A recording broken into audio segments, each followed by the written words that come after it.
uniforms and badges were missing. The Obama administration acted to resolve the problem by reassigning the acting administrator. Assuming reassessing the acting administrator doesn't solve the problem, how would you propose to fix the problem? Well, you start by eliminating the TSA.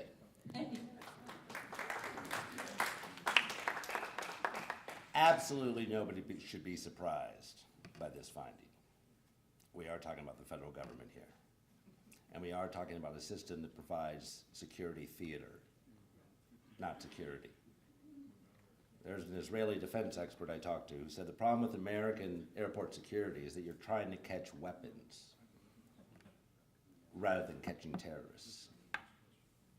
And that's what we do. We're not going to screen anyone. God, no.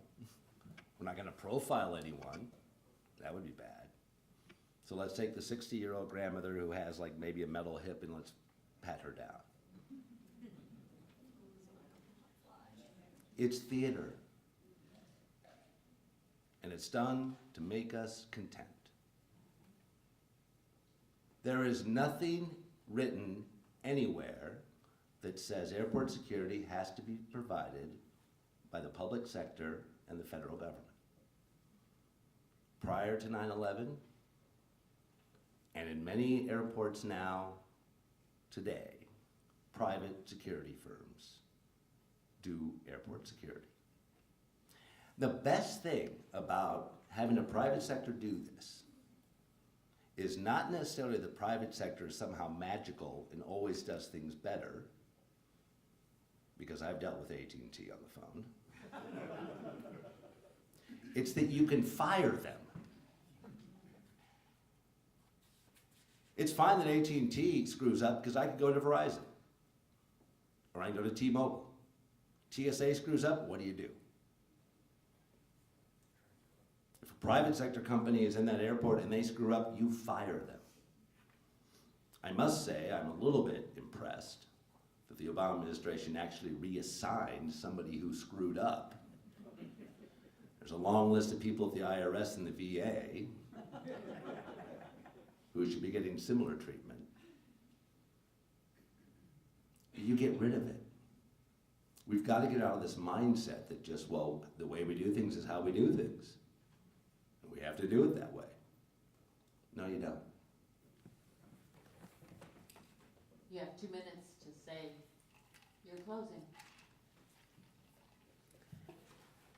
Thank you very much. Again, I do stand, I know there are a lot of issues, and I would be more than happy to address any of them because this whole campaign is about expressing your views. Please give them to one of the gentlemen in Flynn t-shirts, and I'm sorry, I didn't ask you ahead of time, it's just, it's so easy to recognize. And I will answer those. I am now apparently leaving this room to go be sequestered somewhere. And you're gonna have 2 more individuals come in. One is a gentleman named Donald Reeds, who is a nice, decent man, and somebody I have respect for having the courage to stand up and put his name on the ballot. Because let me tell you, the way this is playing out, it's a very hard thing to do. Don has a lot to learn about the issues, though. So be nice and be good. The second you'll hear from will speak well and will have his lines memorized. But he has no record of any real accomplishment. And he's been appointed to every job he's ever had. When I was driving to Peoria the other day, I was driving across the Ray LaHood Highway, past the exit for the Bob Michael Bridge. Bob Michael and his chief of staff, Ray LaHood, held that congressional seat for over 60 years. we are supposed to now hand it to the next generation. Thank you, Mike. I am not going to do that. 2,000 people signed my petitions and earned this moment for me. Thanks, Mike. I expect, from what I've seen so far and what you're seeing now on my left and my right, is that in the next few weeks, after the dirty trick pulled today by my opponent, the hellfire of establishment will rain down on me. That's okay. Because you and your voice is worth this fight. Thank you.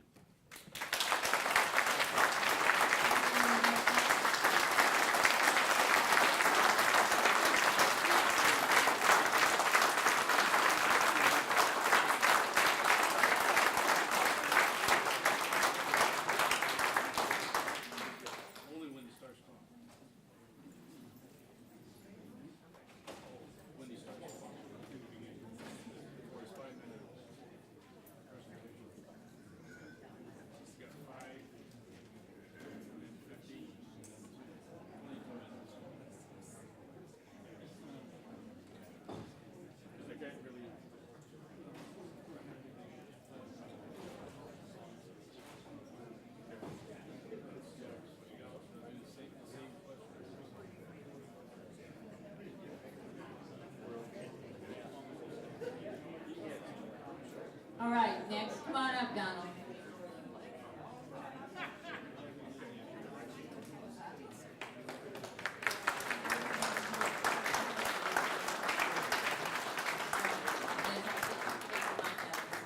Next is Donald Reeds.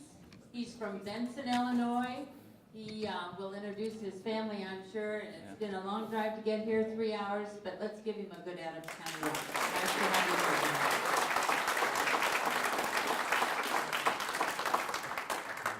Thank you, Laura, and thank you for the Adams County Committee for holding this. You guys had a good clap for Mike, right? I don't know.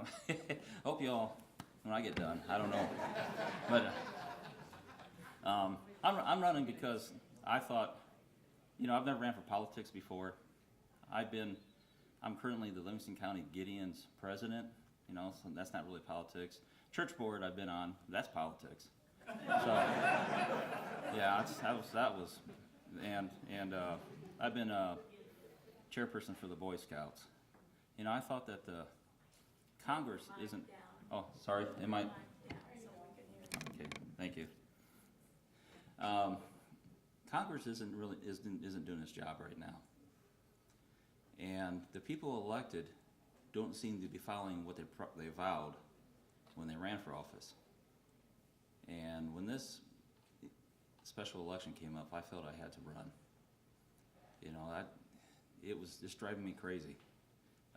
Me and my wife prayed about it, and we thought, yeah, let's do this. Let's go ahead and run, and we'll see what happens. I've been married to my wife for 27 years. She's back there. I got my three youngest.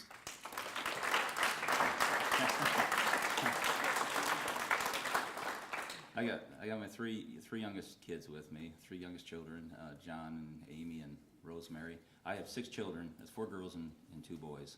The other ones are 16, 17, and 21. Anna back there was born over in El Paso, Illinois, because Tracy decided that she wasn't going to make it to the hospital. So I told her she could make it. It was only 20 more minutes. So, you know, and the bad thing about you know, I'm here up there telling jokes and stuff, but and I hadn't planned on even saying this part, but the Anna, when we got the birth certificate, you know, I was the one who delivered her in the van with all the other kids in tow. So, because she's the youngest, and the birth certificate has on there, was it location? It was a location. It was either place or location, and it says gas station.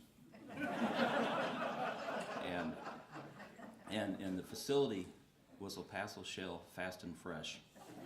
So yeah, and I have that birth certificate. I showed it around because So, but I grew up on a farm, northeast area of here.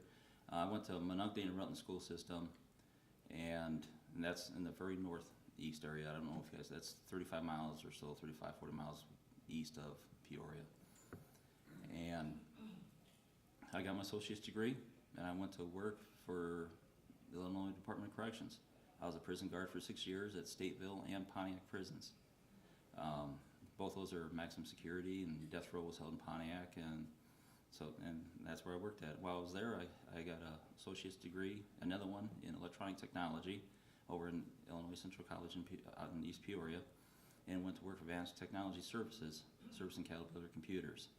And I eventually was hired on by State Farm in Bloomington, and I'm a technical analyst there, technical coordinator now there, and I've been there for 24 years. So the things I'm for is a balanced budget. We have to have a balanced budget. This country's going south.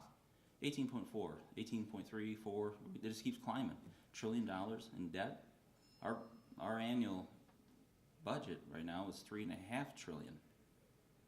And half of that, $0.5 trillion of that is deficit spending. We can't continue to do that. It has to stop. There has to be hard decisions made. I have some ideas on how to solve some of that, but it's going to take multiple things. You know, I'm constantly asked, how do you fix that? You know, and they want one answer. You want to get rid of Social Security? And I say, no. Social Security was a promise. It was a socialist idea, and it may need to go, but it was a promise made to us. And for those who have paid into it, the government needs to keep that promise. Anytime there's a promise made, that's as important as anything, or else if you don't have your word, you don't have nothing. So I want a smaller government. That's a way to cut some of the costs. You know, we need to rein in the EPA and some of the things they're doing. You know, and I think they got a little bit too much control at the front end, and we need the Department of Education. I feel that the people, the local people, handle the education. It's supposed to be the school board that directs the curriculum for the children, and we need that diversity. We need like Texas teaching how to do oil drilling. You know, we need Peoria knowing how to do diesel engines. We need Minot knowing how to run agriculture. You can't be training everybody the same thing and concentrating on that. How do you get anything else done? So I believe in the sanctity of life. I'll stand by that. So okay, I'm done. I'm being stopped. So. That's all right. You can finish your sentence. He was going to give you the 1 minute, 30 seconds. Oh, okay. I wasn't even paying attention to him. Yeah, no, So- that's why I was trying to catch your eye. All right, let's go with the first question. Respond to this statement. I love this country. It's the government I'm afraid of. That's correct. This government, the federal government, is supposed to do several things, and it isn't supposed to put the thumb on the people. It's supposed to protect our borders, protect us from foreign invasion, and build an infrastructure so that we can prosper, so we can have that life, liberty, and pursuit of happiness. And what are they doing? We got Jade Helm. We have, like I said, the EPA, the IRS. You know, they are putting the thumbs on the people, and they should not be doing that. That is not what they're here for. That's not what the federal government's here for. If there is going to be any additional